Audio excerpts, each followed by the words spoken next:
نحمده ونصلي على رسوله الكريم اما بعد فاعوذ بالله من الشيطان الرجيم بسم الله الرحمن الرحيم رب اشرح لي صدري ويسر لي امري واحلل عقدة من لساني يفقهوا قولي۔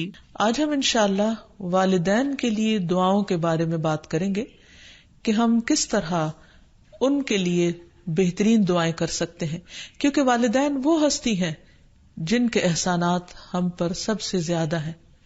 ان کے احسانات کا بدلہ ہم چکا نہیں سکتے، لیکن ہاں ایک صورت ہے کہ ہم ان کے لیے زیادہ سے زیادہ دعائیں کریں، خصوصاً اس وقت جب وہ دنیا سے جا چکے ہوں اور ہم ان کے لیے کسی قسم کی کوئی جسمانی خدمت یا مالی خدمت یا کسی اور طریقے سے کوئی مدد ان کی نہ کر سکتے ہوں۔ اللہ سبحانہ تعالیٰ کو دعا کرنا بہت پسند ہے۔ اللہ تعالیٰ فرماتے ہیں وَقَالَ رَبُّكُمُ ادْعُونِي أَسْتَجِبْ لَكُمْ، اور تمہارے رب نے فرمایا کہ مجھ سے دعا کرو، میں تمہاری دعا قبول کروں گا۔ تو اللہ سبحانہ تعالیٰ نے خود ہمیں حکم دیا ہے کہ مجھ سے مانگو، تو ہمیں اللہ سبحانہ تعالیٰ کی اطاعت کرتے ہوئے مانگتے رہنا چاہیے۔ اور ویسے بھی ایک اور آیت میں آتا ہے کہ وَإِذَا سَأَلَكَ عِبَادِي عَنِّي فَإِنِّي قَرِيبٌ أُجِيبُ دَعْوَةَ الدَّاعِ إِذَا دَعَانِ فَلْيَسْتَجِيبُوا لِي وَلْيُؤْمِنُوا بِي لَعَلَّهُمْ يَرْشُدُونَ۔ وَإِذَا سَأَلَكَ عِبَادِي عَنِّي، اور جب آپ سے میرے بندے میرے بارے میں پوچھیں، یعنی اللہ سبحانہ تعالیٰ کے بارے میں کہ ہمارا رب کہاں ہے، ہم اس سے کیسے دعا کریں، تو آپ ان کو بتائیے فَإِنِّي قَرِيبٌ، میں تو قریب ہوں، بہت قریب، دور نہیں ہوں، بیچ میں کسی اور کو لانے کی ضرورت ہی نہیں، سب سے زیادہ تو میں ہی تمہارے قریب ہوں۔ اجیب دعوت الداعی اذا دعانی، میں پکارنے والے کی پکار کا جواب دیتا ہوں جب بھی وہ مجھے پکارتا ہے، دن کو پکارتا ہے یا رات کو پکارتا ہے، غم میں پکارتا ہے یا غصے میں پکارتا ہے، بھوک میں پکارتا ہے یا بیماری میں پکارتا ہے، جب بھی پکارتا ہے میں اس کی پکار سنتا ہوں۔ تب اس کو کیا چاہیے کہ فَلْيَسْتَجِيبُوا لِي، چاہیے کہ وہ بھی میری بات مانے، یعنی اگر وہ چاہتے ہیں کہ ان کی دعائیں سنی جائیں تو انہیں میری اطاعت کرنی چاہیے۔ وَلْيُؤْمِنُوا بِي، اور چاہیے کہ مجھ پر ایمان لائیں، مجھ پر اعتماد کریں، مجھے اپنا رب مان لیں۔ لَعَلَّهُمْ يَرْشُدُونَ، شاید کہ وہ سیدھی راہ پائیں، ان کو صحیح راستہ مل جائے۔ ہوتا یہ ہے کہ جب انسان کی زندگی میں کوئی مشکل آتی ہے تو اس کے پیچھے کوئی مقصد ہوتا ہے، کوئی حکمت ہوتی ہے۔ اللہ سبحانہ تعالیٰ اپنے بندے کو اپنے اور قریب کرنا چاہتا ہے، اس لیے وہ اس کو کسی نہ کسی ایسے دکھ، تکلیف یا پریشانی میں مبتلا کر دیتا ہے تاکہ بندہ اپنے رب کی طرف رجوع کرے، اس مشکل پر صبر کر کے اجر پائے، اللہ تعالیٰ کی طرف رجوع کر کے اور زیادہ دعا مانگے، کیونکہ دعا عبادت ہے، الدعاء هو العبادہ، اللہ سبحانہ تعالیٰ کے نزدیک نہایت پسندیدہ، اس لیے ہمیں کثرت سے پکارتے رہنا چاہیے۔ اور جب بھی ہم دعا مانگے تو اس سے پہلے اللہ تعالیٰ کی حمد و ثنا ضرور بیان کریں۔ ایک حدیث میں آتا ہے، عبداللہ بن مسعود رضی اللہ عنہ کہتے ہیں کہ میں نماز پڑھ رہا تھا اور نبی صلی اللہ علیہ وسلم، ابو بکر اور عمر ایک ساتھ تھے۔ جب میں بیٹھا تو اللہ تعالیٰ کی حمد و ثنا بیان کی، پھر نبی صلی اللہ علیہ وسلم پر درود بھیجا، پھر اپنے لیے دعا کی، تو نبی صلی اللہ علیہ وسلم نے فرمایا مانگو عطا کیا جائے گا، مانگو عطا کیا جائے گا۔ تو اس سے پتہ یہ چلتا ہے کہ دعا سے پہلے اللہ تعالیٰ کی حمد و ثنا بیان کرنا ضروری ہے۔ اللہ تعالیٰ کی حمد و ثنا کے بے پناہ کلمات ہیں، لیکن آج ہم ان کلمات میں سے ایک کلمہ جو اللہ تعالیٰ کو بے حد محبوب ہے وہ آپ کو بتاتے ہیں، جو نماز کے آغاز میں بھی پڑھا جاتا ہے، اور نماز کے علاوہ بھی اگر اللہ تعالیٰ کی حمد و ثنا کرنا ہو تو اس دعا کو پڑھ سکتے ہیں۔ سبحانک اللہم وبحمدک وتبارک اسمک وتعالی جدک ولا الہ غیرک، اے اللہ تو پاک ہے اپنی تعریف کے ساتھ، تیرا نام بڑا ہی برکت والا ہے، تیری بزرگی بلند و برتر ہے، تیرے علاوہ کوئی بھی الہ نہیں ہے۔ تو بہرحال والدین کے لیے دعا کرنے سے پہلے اللہ سبحانہ تعالیٰ کی حمد و ثنا بیان کیجیے، پھر نبی صلی اللہ علیہ وسلم پر درود بھیجیے، اور پھر اپنے ماں باپ کے لیے دعائیں کیجیے، کیونکہ یہ اللہ تعالیٰ کا حکم بھی ہے، وَقُلْ رَبِّ ارْحَمْهُمَا كَمَا رَبَّيَانِي صَغِيرًا، اور آپ کہہ دیجئے اے میرے رب ان دونوں پر رحم کیجیے، یعنی والد پر بھی اور والدہ پر بھی، جیسے انہوں نے مجھے چھوٹا سا پالا تھا، بچپن میں پالا تھا، جب میں نہ خود کھا سکتا تھا نہ پی سکتا تھا اور نہ خود اپنے آپ کو صاف کر سکتا تھا، تو انہوں نے دن رات بغیر کسی وقفے کے میری خدمت کی. تو اے رب اب جب کہ وہ بڑے ہو گئے ہیں، وہ تیری رحمت کے محتاج ہیں، تو ان پر رحمت فرما اور ان کی مشکلات آسان فرما. پھر اسی طرح والدین اگر زندہ ہو تو بھی دعا کی جائے، اور اگر وہ فوت ہو جائے تو وہ اور بھی زیادہ دعاؤں کے مستحق ہو جاتے ہیں. جب برزخ میں والدین کا درجہ بڑھا دیا جاتا ہے، یعنی بلند کیا جاتا ہے، تو وہ پوچھتے ہیں کہ ہمیں درجے کی یہ بلندی کیوں کر حاصل ہوئی، تو انہیں بتایا جاتا ہے کہ یہ تمہاری اولاد کی دعا کی وجہ سے. ویسے بھی جب انسان فوت ہو جاتا ہے تو اس کے اپنے عمل کا سلسلہ ختم ہو جاتا ہے. 3 چیزیں مرنے کے بعد بھی فائدہ دیتی ہیں، جن میں سے ایک صدقہ جاریہ ہے، دوسرے ایسا علم جو انسان اپنے پیچھے چھوڑ جائے جس سے لوگ فائدہ اٹھائیں، اور تیسرے ولد صالح یدعو لہ، نیک اولاد جو اپنے والدین کے لیے دعائیں کرے، یعنی بیٹے کی دعا یا بچوں کی دعا اپنے والدین کے حق میں قبول ہوتی ہے. اس لیے خوب خوب دعائیں کرنی چاہیے. ہم دیکھتے ہیں کہ مختلف پیغمبر بھی اپنے رب سے اپنے والدین کے لیے دعائیں کرتے رہے ہیں، جن میں نوح علیہ السلام کی دعا ہے. وہ کہتے ہیں رب اغفر لی ولوالدی ولمن دخل بیتی مؤمنا وللمؤمنین والمؤمنات، اے میرے پروردگار مجھے بخش دے اور میرے والدین کو بخش دے، اور ہر اس شخص کو جو میرے گھر میں مومن کی حیثیت سے داخل ہوا ہو ان سب کو بھی بخش دے. اسی طرح ابراہیم علیہ السلام کی دعا ہے ربنا اغفر لی ولوالدی وللمؤمنین یوم یقوم الحساب، اے ہمارے پروردگار مجھے، میرے والدین اور تمام مومنوں کو اس دن معاف کر دینا جس دن حساب لیا جائے گا. پھر اسی طرح ہم دیکھتے ہیں کہ صحابہ کرام اپنے والدین کے لیے دعائیں کیا کرتے تھے، جن میں خاص طور پر حضرت ابو ہریرہ کا ذکر ملتا ہے کہ وہ ایمان لے آئے تھے لیکن ان کی والدہ مشرکہ تھی، اور وہ نبی صلی اللہ علیہ وسلم کے بارے میں ایسے کلمات کہہ دیتی جس سے ان کو بہت تکلیف ہوتی. تو ایک مرتبہ اسی طرح کے کچھ کلمات سن کر وہ روتے ہوئے نبی صلی اللہ علیہ وسلم کے پاس آئے، کہنے لگے کہ یا رسول اللہ صلی اللہ علیہ وسلم آپ میری والدہ کی ہدایت کی دعا کیجیے. بہرحال آپ صلی اللہ علیہ وسلم نے ہاتھ اٹھا دیے، ان کے لیے دعا کی، اور جب حضرت ابو ہریرہ واپس گھر پہنچے تو ان کی والدہ اسلام قبول کر چکی تھی. حقیقت یہ ہے کہ والدین کے لیے خود بھی دعا کرنی چاہیے اور دوسروں سے بھی دعا کی درخواست کرنی چاہیے. پھر اسی طرح ہم دیکھتے ہیں کہ ایک مرتبہ ابو ہریرہ جب اپنے وطن پہنچے تو بڑی اونچی آواز میں کہا اماں جان السلام علیکی ورحمۃ اللہ وبرکاتہ. انہوں نے جواب دیا وعلیک السلام ورحمۃ اللہ وبرکاتہ. پھر ابو ہریرہ کہنے لگے اللہ تعالیٰ آپ پر رحم فرمائے جیسا کہ آپ نے بچپن میں میری پرورش فرمائی. ان کی والدہ نے جواب دیا اے میرے بیٹے تمہیں بھی اللہ تعالیٰ بہترین جزا دے اور تم سے راضی ہو جیسا کہ تم نے میرے ساتھ بڑھاپے میں نیک سلوک کیا. حقیقت یہ ہے کہ ہم پر انسانوں میں سے سب سے بڑا احسان ہمارے والدین کا ہے. اللہ سبحانہ وتعالیٰ نے اپنے حق کے بعد سب سے بڑا حق ہمیں والدین ہی کا بتایا ہے. اللہ تعالیٰ نے بنی اسرائیل سے پکا عہد لیا تھا. قرآن مجید میں آتا ہے وَإِذْ أَخَذْنَا مِيثَاقَ بَنِي إِسْرَائِيلَ لَا تَعْبُدُونَ إِلَّا اللَّهَ وَبِالْوَالِدَيْنِ إِحْسَانًا. اور وہ وقت یاد کرو جب ہم نے بنی اسرائیل سے یہ پختہ عہد لیا کہ تم لوگ اللہ کے سوا کسی کی عبادت نہ کرو گے اور والدین کے ساتھ احسان کرو گے. تو حقیقت یہ ہے کہ والدین کے ساتھ احسان کرنا اس لیے ضروری ہے کہ ہم ان کا حق ادا نہیں کر سکتے جتنی وہ محبت کے ساتھ ہمیں پالتے ہیں. بچے والدین کی خدمت عزت کرتے بھی ہیں تو بعض اوقات مشکل میں پڑ کر بد دلی کے ساتھ، اس محبت کے ساتھ نہیں جو والدین کی محبت اپنی اولاد کے لیے ہوتی ہے، اور وہ ہر کام خوشی خوشی کرتے ہیں. والدین اپنے بچوں کے بڑا ہونے کی دعائیں مانگتے ہیں، لیکن جب والدین بوڑھے ہو جاتے ہیں تو بچے ان کے خیر و عافیت کے ساتھ دنیا سے رخصت ہونے کی دعائیں مانگتے ہیں. اور پھر والدین میں سے بھی خاص طور پر ماں کا حق ادا کرنا اور بھی زیادہ ضروری ہے، کیونکہ باپ کے مقابلے میں بچے کی پیدائش، تعلیم اور تربیت میں ماں کا حصہ اور ہاتھ زیادہ ہوتا ہے، وہ تکلیفیں بھی زیادہ اٹھاتی ہے.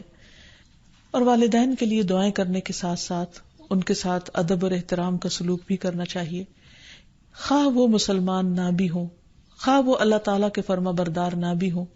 اس سلسلے میں ہم دیکھتے ہیں کہ حضرت اسما کی والدہ ان کے پاس آئیں جو کہ ابھی اسلام قبول نہیں کی تھی، تو وہ نبی صلی اللہ علیہ وسلم کی خدمت میں حاضر ہوئی اور پوچھا کہ میری والدہ میرے پاس آئی ہیں اور بہت رغبت کے ساتھ مجھ سے ملنا چاہتی ہیں، تو کیا میں ان سے مل سکتی ہوں، ان کی مدد کر سکتی ہوں؟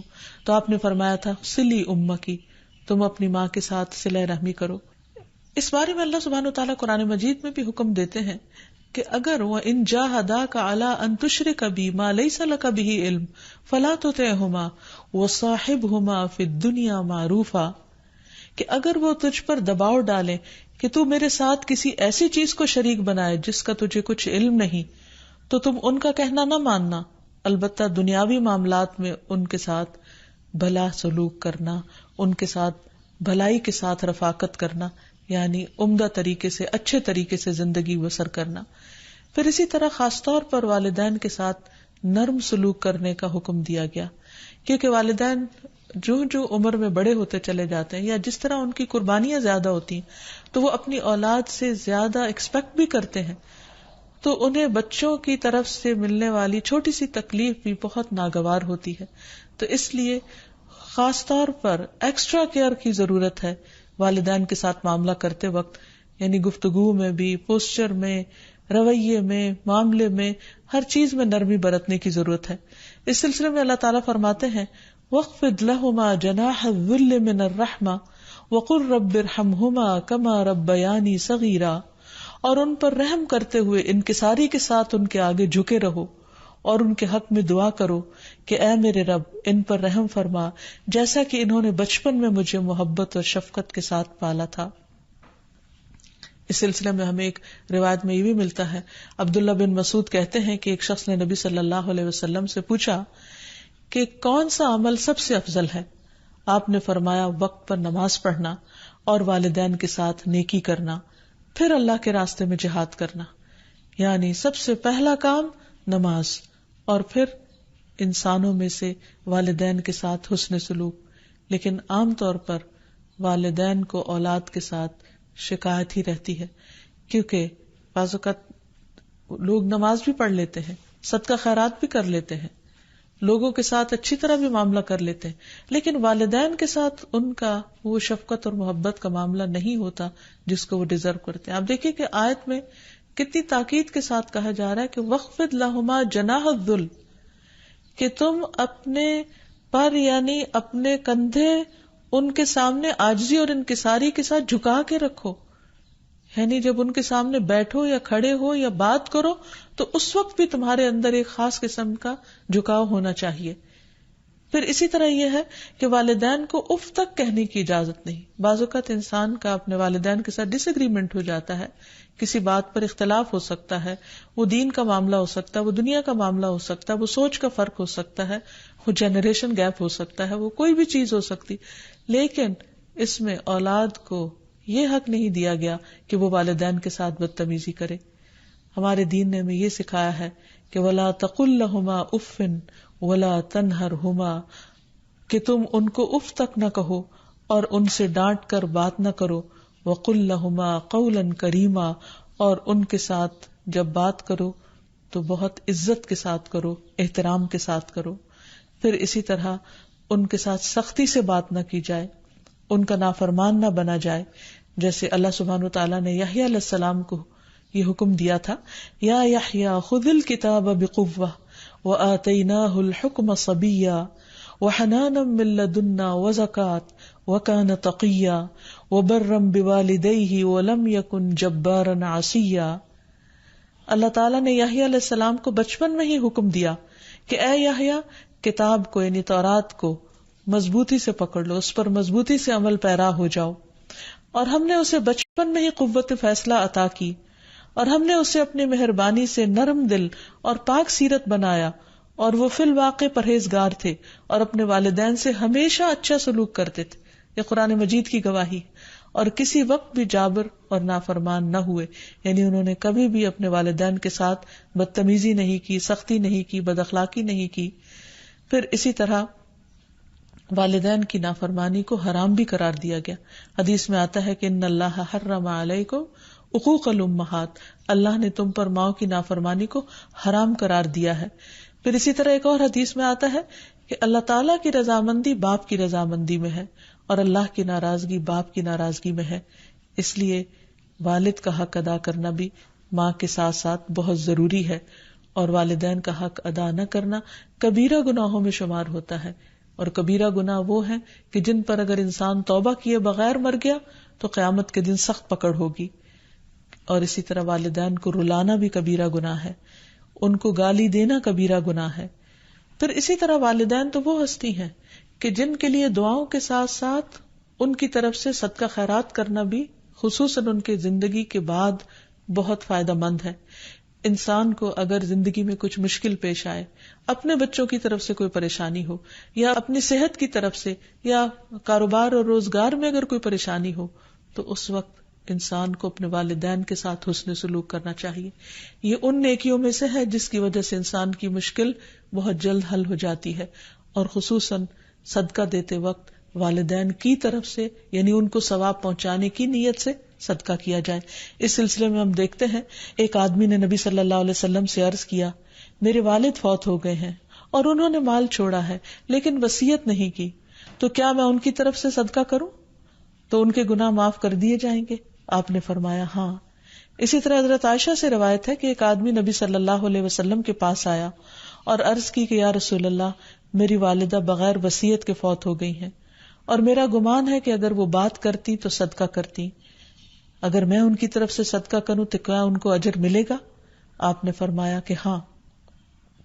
پھر اسی طرح والدین کے اگر روزے رہتے ہوں تو ان کے قضا روزے ادا کیے جا سکتے ہیں. اگر وہ حج نہ کر پائے ہوں تو ان کی طرف سے حج بدل کیا جا سکتا ہے، یہ ان کے لیے ایک بہت بڑا احسان ہوگا.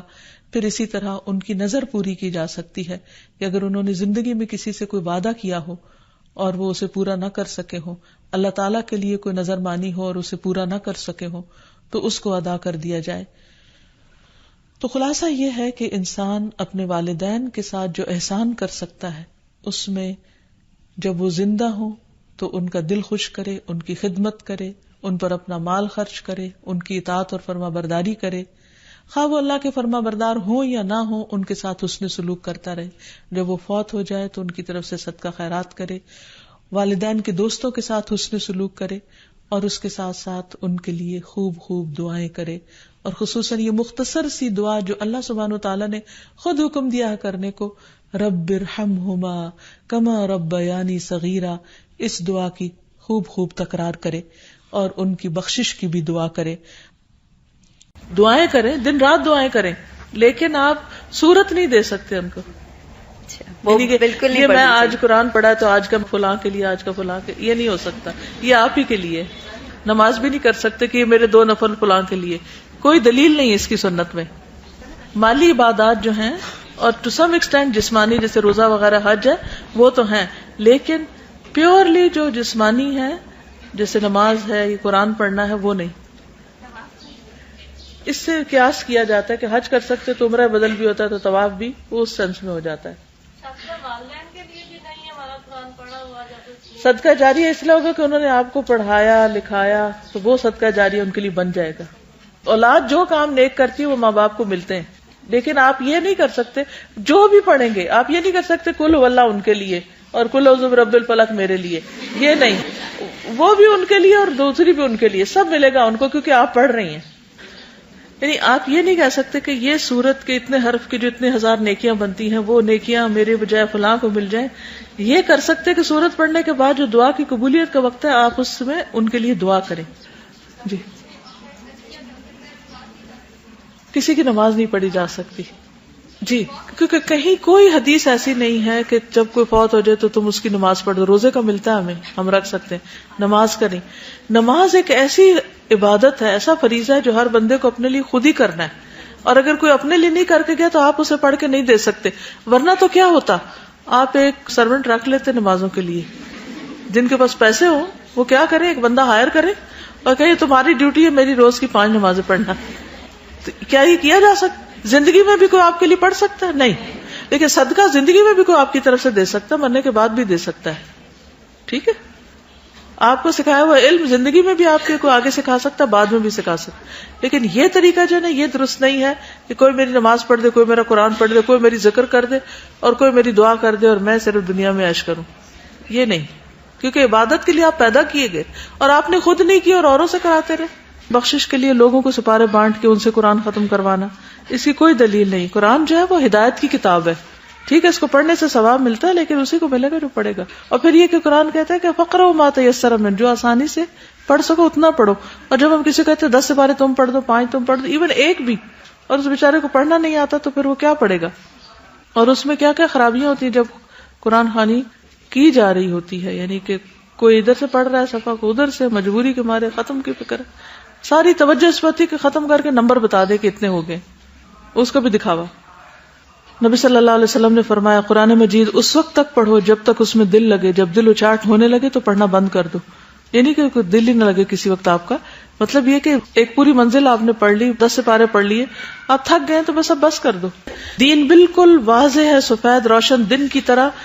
جو کرنا چاہیے تھا وہ نبی صلی اللہ علیہ وسلم بھولے نہیں, سب کچھ بتا کے گئے ہیں.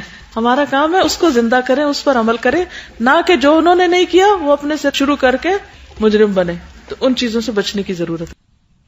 اور آخر میں ہم سب دعا کرتے ہیں اپنے والدین کے لیے کہ اللہ تعالیٰ ان پر اپنی رحمتیں فرمائے اور ان کو اپنا پسندیدہ بنا لے, اور اگر وہ دنیا سے جا چکے ہیں تو انہیں جنت میں اعلیٰ مقامات عطا فرمائے. وآخر دعوانا ان الحمد للہ رب العالمین. السلام علیکم ورحمۃ اللہ وبرکاتہ.